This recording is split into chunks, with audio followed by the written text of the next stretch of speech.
Oke, baik. Bapak ucapkan terima kasih yang sudah bergabung ya.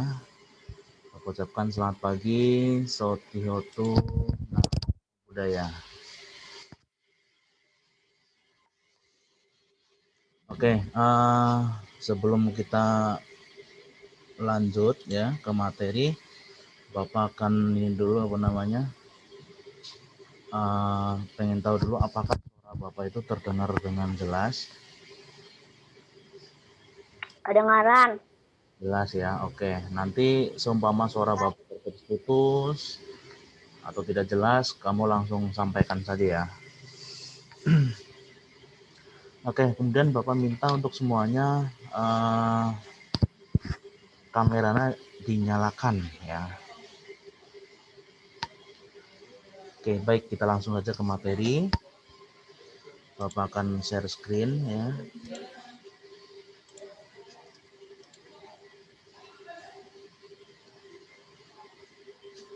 Oke, apakah di sini terlihat dengan jelas di layar kalian? Iya, Pak. Iya, Pak. Nanti Bapak mohon jangan dicoret-coret ya. Iya, Pak. Oke. Silakan untuk suaranya di mute ya.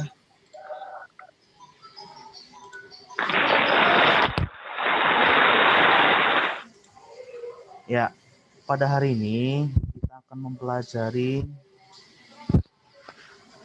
kegiatan belajar 26. Mohon maaf tadi Bapak salah info, yaitu mengenai materi halaman berapa tadi Bapak ngomongnya ya? Ternyata ada di halaman 170 ya. Ya, kegiatan belajar 26 yaitu halaman 170 buku paket ya. Yaitu tentang menyenangi pekerjaannya. Yaitu dalam bahasa palingnya adalah canda, kemudian semangat dalam bekerja. Dalam bahasa palingnya adalah wirya ya. Nah, ini materi ini kemarin sudah disinggung ya. Sudah sedikit dijelaskan juga pada pertemuan minggu kemarin ya. Yaitu tentang menyenangi pekerjaannya dan semangat dalam bekerja. Baik. Bapak lanjut. Nah, ada dua cara meraih sukses yang diajarkan Buddha ya. Yang pertama adalah harus memiliki rasa senang. Yang kedua adalah semangat, yaitu yang akan kita bahas, yang akan kita jelaskan pada hari ini, yang akan kita pelajari, yaitu memiliki rasa senang dan semangat di dalam bekerja ya. Nah, apakah kalian sudah bekerja? Nah, nanti akan kita kupas di sini ya. Oke, mencintai pekerjaannya ya. Mencintai artinya memperhatikan, peduli ya, dan mau meluangkan waktu untuk pekerjaan atau profesinya ya. Nah, ini bagi yang sudah bekerja, artinya bekerja untuk memenuhi kebutuhan ekonomi ya. Memperhatikan, peduli, dan mau meluangkan waktunya untuk pekerjaan atau profesinya. Nah, jika orang yang sudah bekerja tapi tidak mau meluangkan waktunya ya untuk pekerjaan atau profesinya, ya nanti tidak akan tidak akan berjalan dengan baik pekerjaan tersebut. Hasilnya pun nanti pasti tidak akan maksimal. Nah, ini mencintai maksudnya adalah peduli ya, memperhatikan untuk pekerjaan atau profesinya. Kemudian mau memperhatikan artinya dapat mengerjakan tugasnya dengan baik ya. Mau mengerjakan tugasnya dengan baik dan tidak menundanya ya, apalagi mengabaikan atau malah sampai terlupakan, terbengkalai. Nah, ini. Kemudian peduli ya. Peduli berarti mengerjakan pekerjaannya dengan penuh kasih sayang dan tanggung jawab. Ya. Jadi yang kita kerjakan itu dengan penuh kehati-hatian, dengan penuh konsentrasi, ya, penuh kasih sayang, dan tentunya dengan penuh tanggung jawab. Pekerjaan sudah selesai, tapi jika tidak bertanggung jawab artinya misalkan asal-asalan. Nah itu, ya. Jadi harus benar-benar tanggung jawab, artinya tanggung jawab atas ketidakberhasilan. Seumpama pekerjaannya tidak beres, harus bertanggung jawab, ya, sampai pekerjaannya beres. Meninggalkan pekerjaan, ya, berarti tidak mencintai pekerjaan atau profesinya. Jika mencintai pekerjaan, maka pekerjaan akan mencintainya. Nah, ini yang tadi Bapak jelaskan adalah tentang pekerjaan secara umum, ya. Artinya pekerjaan profesi seperti profesi yang memang contoh seperti dokter, ya, seperti profesi-profesi yang lainnya, guru dan yang lain-lainnya. Nah, tetapi kalau kita kaitkan dengan kalian yang statusnya adalah masih pelajar, ya. Nah, kalian kan masih pelajar, tentunya pekerjaannya adalah harus belajar. Nah, ini adalah gambaran mencintai pekerjaan secara umum, tapi akan Bapak kaitkan dengan kalian sebagai siswa, ya. Nah, tentunya kalian sebagai siswa punya tugas atau pekerjaan yang utama adalah belajar, ya. Nah, ini kaitannya yang tadi. Seorang pelajar harus mencintai pekerjaannya. Apa pekerjaan pelajar? Nah, kita akan bahas, ya.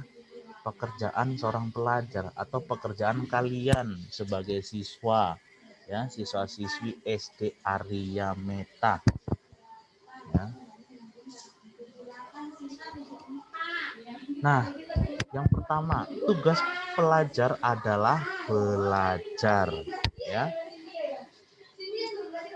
Pelajar yang mencintai pekerjaannya selalu merasa senang, bersukacita, dan bergairah untuk belajar.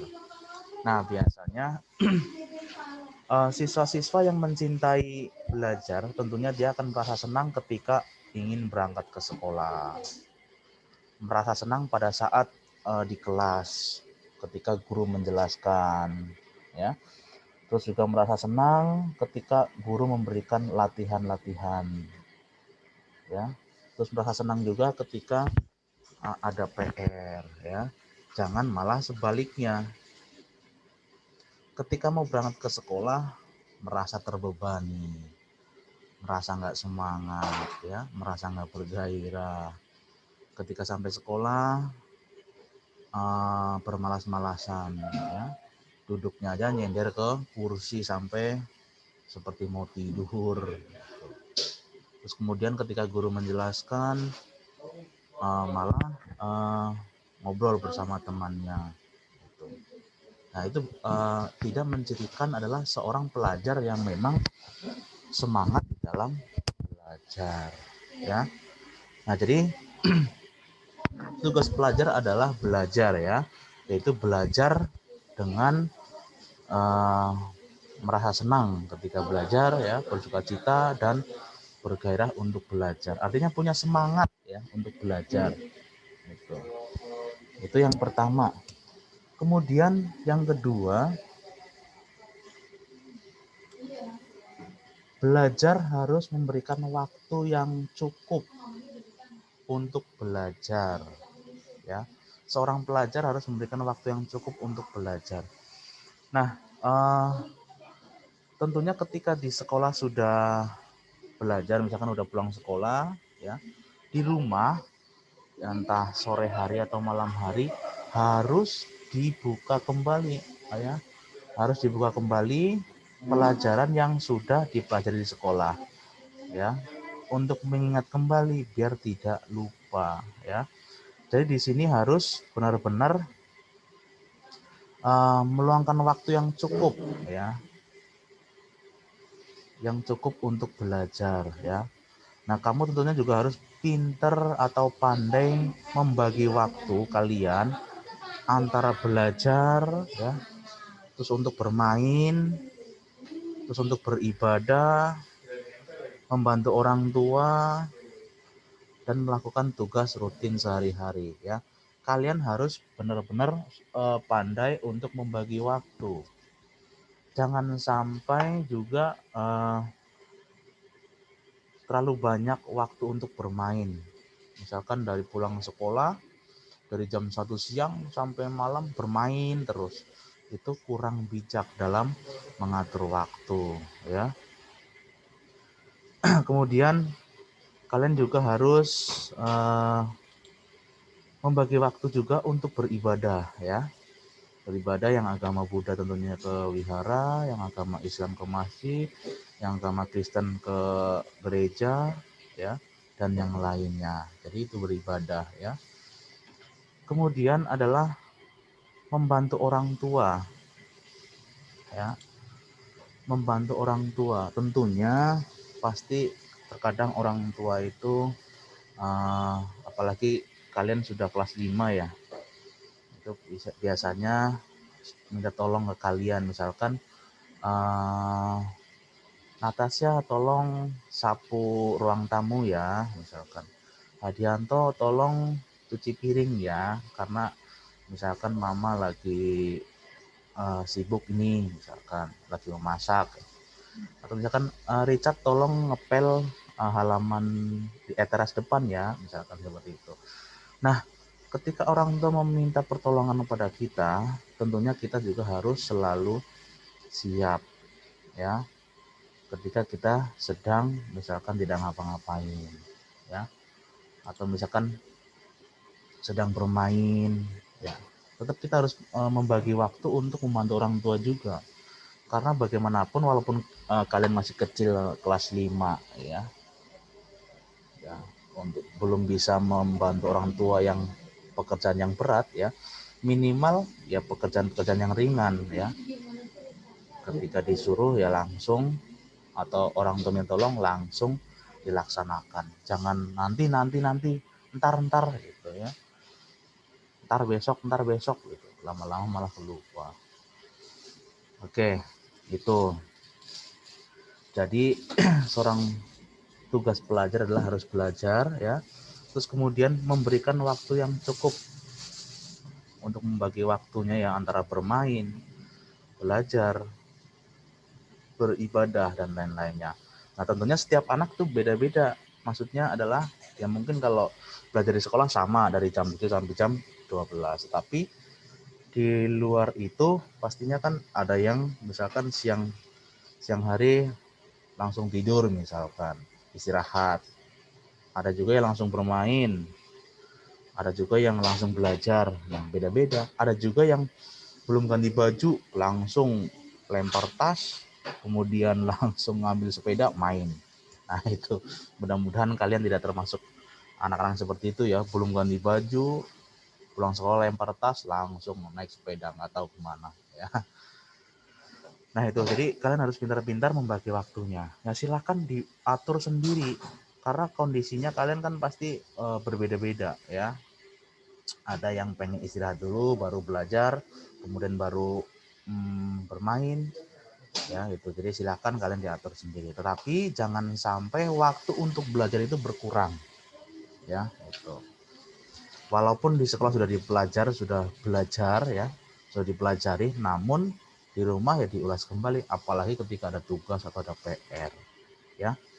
Jangan sampai malah PR sudah seminggu yang lalu belum dikerjakan, udah seminggu waktunya kan, udah 7 hari. Nah, itu ya. Oke, kemudian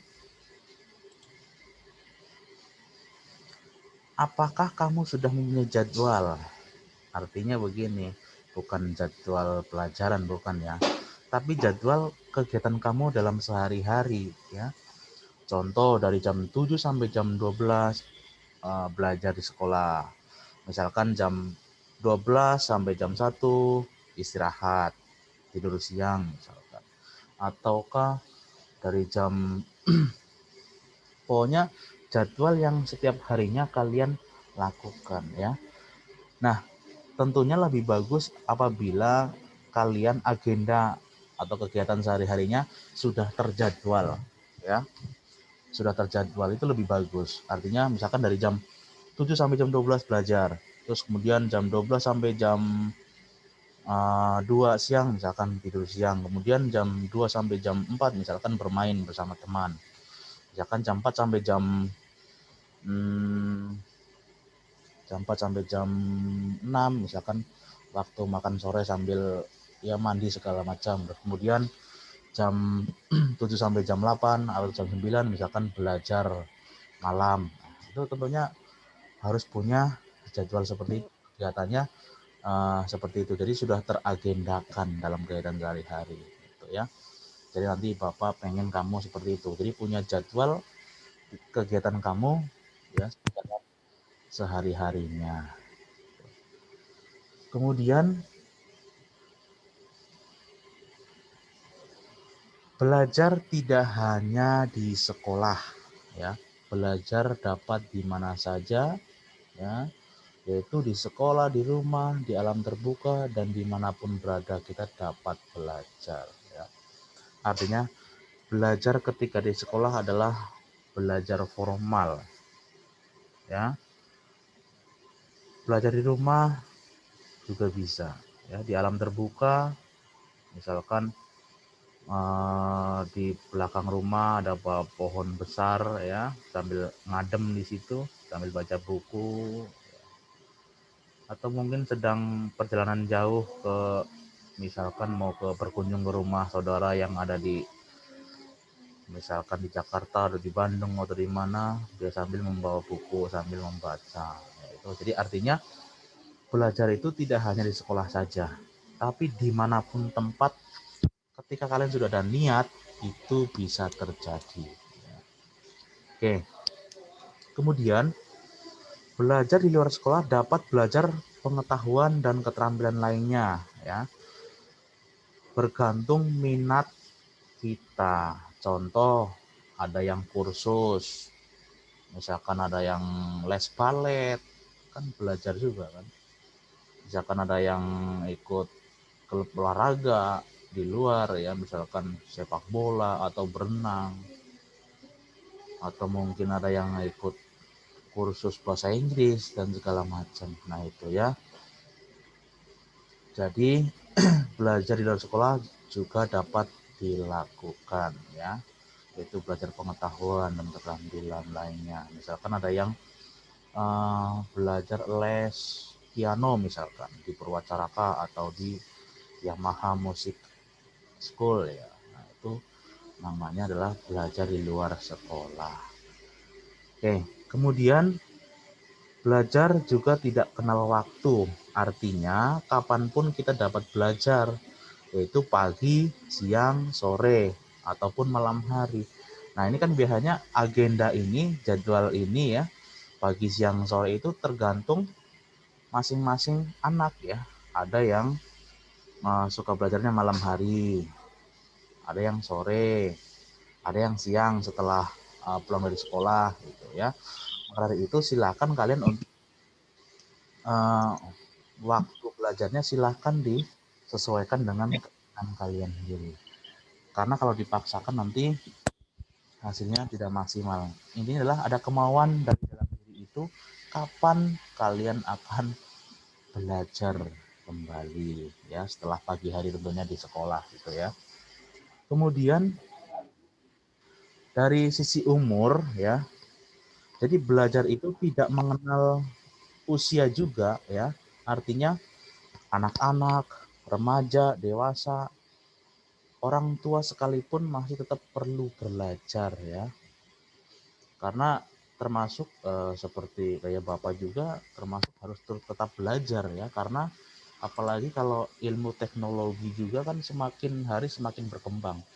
Kalau kita tidak mengikutinya, maka nanti akan tertinggal seperti itu. Karena uh, semakin hari kemajuan teknologi itu semakin canggih ya, termasuk ya penggunaan komputer ya, penggunaan uh, aplikasi-aplikasi berhubungan dengan ini software gitu. Nah, itu kan semakin hari semakin terus semakin canggih ya. Gitu. Nah, jadi dari sisi umur pun anak-anak, remaja ya, dewasa ya, orang tua itu juga tetap masih selalu belajar ya. Nah, oleh karena itu ada istilah belajar sepanjang hayat ya. Selama kita masih hidup, kita masih tetap belajar ya. Nah, belajar itu banyak sekali, yaitu tentang belajar tentang materi ya, tentang pengetahuan, kemudian tentang keterampilan ya. Gitu. Kemudian menyadari pentingnya pelajar bagi para pelajar, ia harus cinta, senang, dan semangat belajar. Jika kita mencintai pekerjaan, yaitu belajar, maka pekerjaan akan memberikan terbaik buat kita ya. Jika kita senang belajar, maka dari hasil belajar itu maka akan memberikan hasil yang baik buat kita juga. Seperti logikanya. Kalau orang yang suka belajar, rajin belajar, tekun belajar, pasti hasil nilainya ya itu pasti akan bagus ya, gitu. Jadi prosesnya kan selalu rajin belajar, pasti nanti hasilnya pun akan bagus. Jadi tidak ada proses yang mengkhianati hasil. Artinya kalau semakin rajin belajar, semakin tekun, nanti pasti hasilnya pun akan semakin baik. Nah, ini ya. Kemudian ada 3 tahap belajar ya yang diajarkan oleh Sang Buddha ya. Sang Buddha mengajarkan ada 3 tahap belajar ya. Yang pertama adalah seseorang harus belajar secara teori. Tahap yang pertama adalah belajar teori. Ya, ini tidak boleh ngacak ya. Yang pertama harus teori dulu yang dipelajari. Atau dalam bahasa palingnya adalah pariyati ya. Pariyati. Kemudian yang kedua adalah praktek. Setelah kita mengetahui teori yang benar ya, tentunya harus dipraktekkan atau dilaksanakan atau dilakukan gitu ya. Atau dalam bahasa palingnya adalah pati-pati. Kemudian yang ketiga, di dalam mempraktekkan teori yang telah dipelajari harus sampai memberikan hasil atau dalam bahasa palingnya adalah patiweda ya. Jadi pertama adalah kita harus belajar teorinya, kemudian kita mempraktekannya. Yang ketiga adanya hasil yang kita praktekkan dan hasil tersebut adalah hasil yang benar. Nah, ini adalah 3 tahap yang diajarkan oleh Sang Buddha ya. Jadi tentunya alangkah baiknya jika kita belajar tentunya mencapai 3 tahap tersebut dan harus berurutan, tidak boleh diacak ya. Praktek dulu baru teori itu salah. Nanti pasti bagaimana bisa tahu cara-caranya ketika praktek dulu tapi teorinya tidak tahu. Nah, jadi intinya adalah yang pertama harus mempelajari teorinya, kemudian yang kedua mempraktekkan, dan yang ketiga adalah ada hasil dari praktek tersebut. Dan tentunya hasilnya itu adalah hasil yang baik atau dikatakan berhasil gitu ya. Oke. Itu adalah 3 tahap yang diajarkan oleh Sang Buddha. Jadi urutannya harus sesuai dengan tahap-tahap ini. Teori, praktek, kemudian praktek tersebut ada hasilnya yang ketiga. Nah, jadi dari 3 tahap ini berarti jangan berhenti belajar sebelum berhasil. Ya. Kemudian setelah berhasil dalam belajar, kita juga diajarkan untuk berbagi kepada orang lain, berbagi ilmu ya. Kalau kita berbagi ilmu tidak akan habis ilmu kita. Yang ada justru kita semakin bertambah banyak ilmunya. Karena semakin kita sering mengajarkan kepada orang lain, maka akan dengan mudah mengingatnya kita yang diajarkan. Gitu ya. Jadi ketika kalian sudah mengetahui tentang teori ya, tentang prakteknya, kalian boleh berbagi kepada orang lain, tetapi harus lihat kondisinya. Jangan ketika PTS, ketika ulangan kalian kasih tahu sama temennya, jangan. Itu adalah salah ya. Karena itu adalah sebagai tolak ukur pencapaian materi. Jadi tidak boleh ngasih tahu walaupun kita tahu jawaban yang benarnya gitu ya. Nah, itu. Kemudian semangat belajar ya. Tadi kan yang pertama adalah tentang yang pertama tadi kita yang membahas tentang menyenangi. Tadi senang ya, senang belajar. Sekarang yang kedua semangat belajar.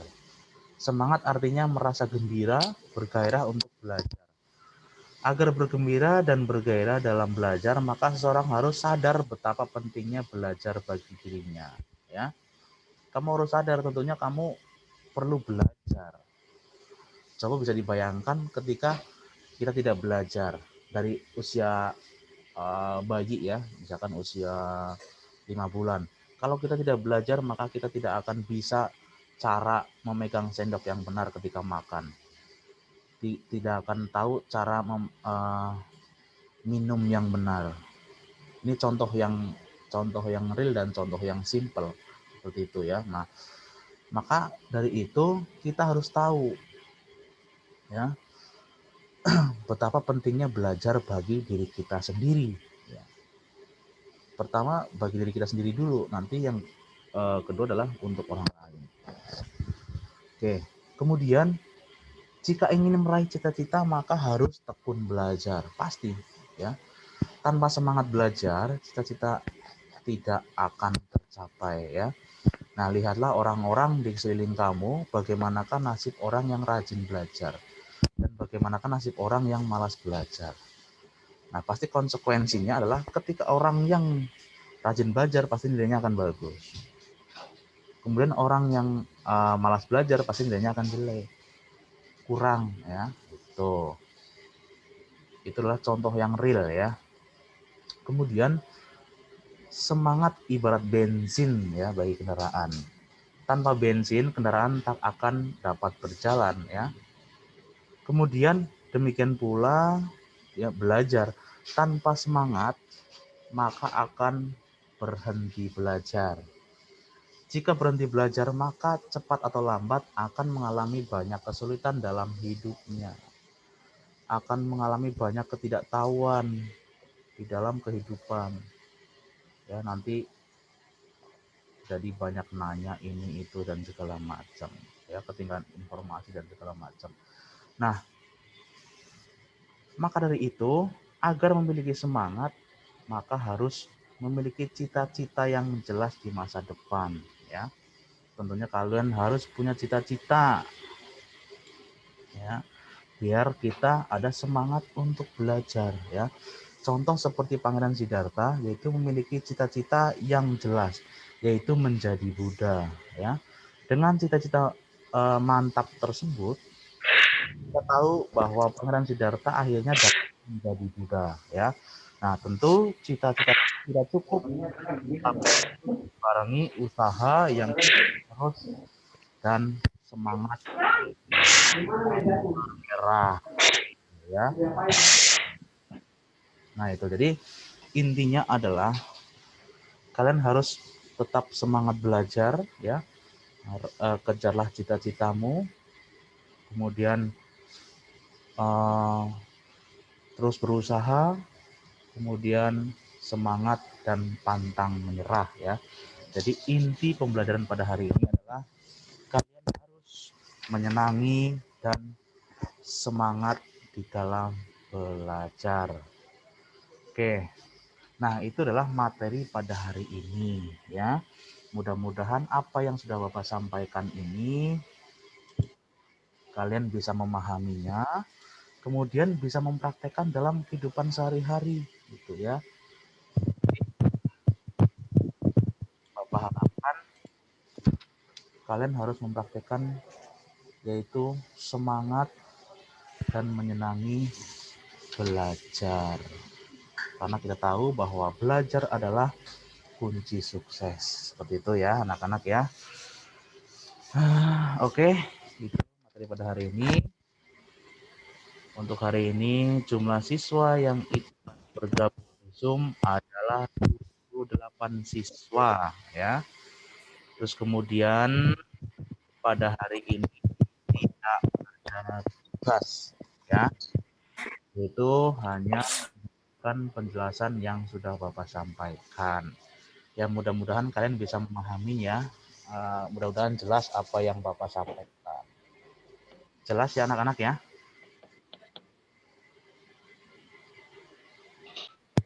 Oke. Ada yang ditanyakan?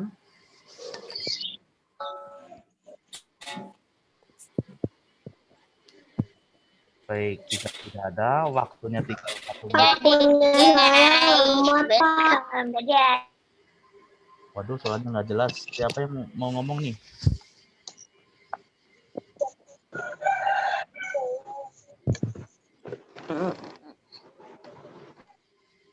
Oke, jika tidak ada yang tanyakan, karena waktunya tinggal 1 menit lagi ya, nanti takutnya belum ditutup, sudah habis waktunya ya. Maka dari itu, Bapak ucapkan terima kasih ya. Selamat pagi, Sotihotu, Namo Buddhaya. Namo budaya. Oke, terima kasih ya. Sama Pak. Ya, Sama Pak. ya. Jadi hari ini tidak ada tugas ya. Bye-bye. Bye bye. Bye. Dadah guys. Bye bye. Bye bye. Mangga tekon titan, wibo tekon titan merapat. Apa itu? Apa itu? Oke ya.